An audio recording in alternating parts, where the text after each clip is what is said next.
because we got power. Welcome back to the program. So I'm talking to Cliff Albright, and you've just seen right there what Black voters matter, what they do. That was an example of how they go around to actually get people encouraged to vote. That was a situation taking place in Macon, Georgia, home of Otis Redding, I should say, and just a great city. Doing a lot of great things with the museum that's there. But more importantly, you were there, and I heard you and Latasha say very clearly, it's not about the candidates, it's about us. It's about Black voters matter.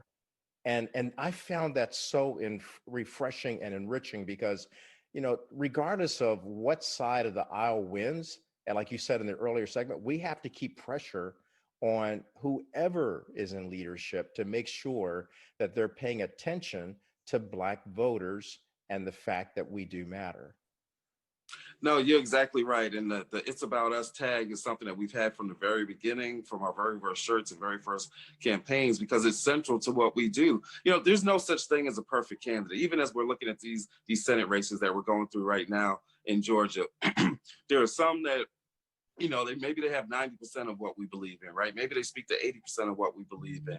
But it's not just about the candidates. It's not about their personalities, right? It's really not even about the parties. In truth, it's about us, and it's about our issues, and it's about who is it that has the best vision? Who is it that has the best track record of dealing with our issues, right? Of respecting our community, of understanding our community, of just showing up in our community and dealing with our problems. That's what it's about. It's about what kind of statement can we make, even about our importance as voters. There's a debate going on right now about who it is that actually helped flip Georgia. Was it the white folks in the suburbs? Well, that's not true, because when you look at the numbers, one, you've got Black suburbs, right? You take Henry Right. County, which is a suburb of Atlanta, largely Black. You take Clayton County, which is a suburb of Atlanta, largely Black. So even if you just want to point to the suburbs, the reality is that's Black folks in the suburbs, right? If you look at young voters, if you look at every demographic within the state of Georgia, and this goes for the national picture as well, there's no demographic that showed up as much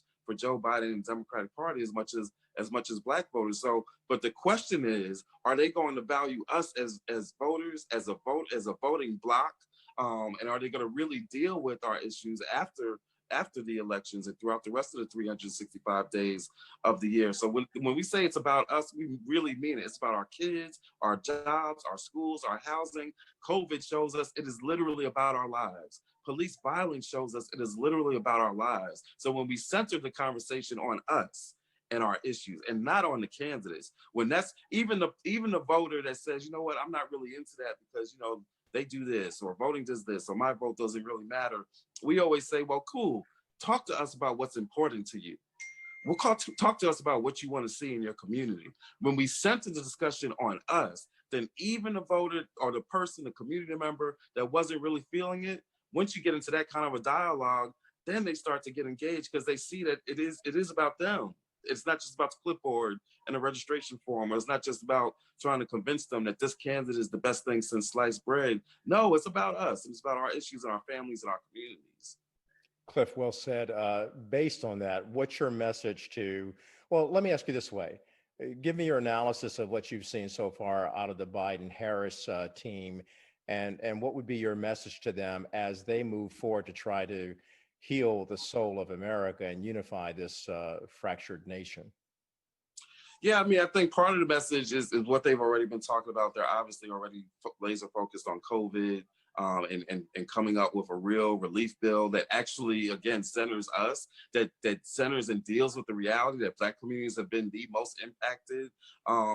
Possible exception of our friends in the indigenous community. I don't want to forget about them. They've taken a hard hit, but that our communities have been, disproportionately impacted. And so whatever strategies, whatever relief have to disproportionately support us. We didn't see that with the first relief packages. We didn't see Black businesses getting any support out of that. And so whatever they do has got to have the intentional strategy of targeting Black communities that have been really disproportionately impacted by COVID, both in terms of the health side, but also in terms of the economic in terms of the economic side. The other thing that we want to see them continue to do, and some of it's been in their policies, but even now, we would like to see like some major announcements, even as they're putting together their cabinet, which also sends a signal to Black communities, right? Who is it that you're going to have around you? But like if they were to make a major announcement on one of these issues, you know, there was a rumor floating that they were going to make an announcement on dealing with school aid and school and loan forgiveness. I'm going to tell you this right now.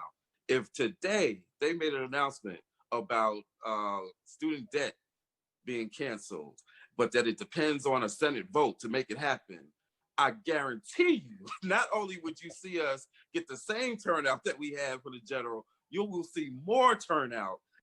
We'll be back right after this break.